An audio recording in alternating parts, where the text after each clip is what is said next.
Les citoyens et usagers de la Société nationale d'électricité à la capitale et en province font face depuis quelques semaines à des délestages intempestifs dus principalement à des difficultés d'ordre technique, mais également des difficultés financières et matérielles. Je voudrais profiter de l'occasion pour adresser à notre aimable clientèle et à tous les usagers de la SNE, en mon nom propre et en celui de l'ensemble des travailleurs de la SNE, toutes nos excuses pour le désagrément que cela a pu leur causer.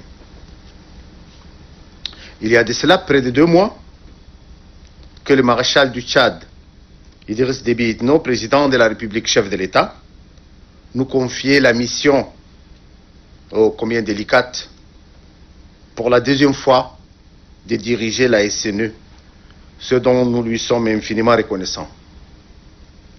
Nous voudrions rassurer les usagers que nous avons mis tout en œuvre, grâce à l'appui sans faille des plus hautes autorités.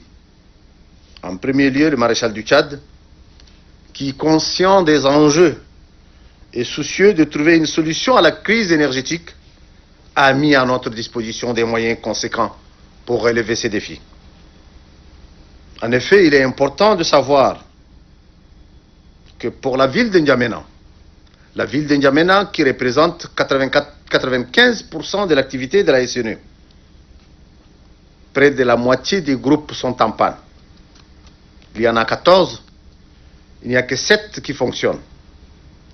Sur les 7 qui fonctionnent, et les 3 opérateurs privés, l'ensemble donc produisent 70 MW, soit une énergie livrée chaque jour de près de 1 680 000 kWh pour des besoins de la ville que nous estimons à 2 400 000 kWh. D'où un déficit de près de 30%, d'où une couverture de la ville d'environ 70%.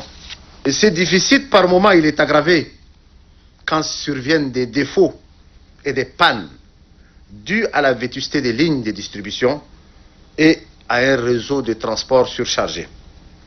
Aussi difficile que cela puisse paraître, nous demandons à nos chers concitoyens de faire preuve de patience.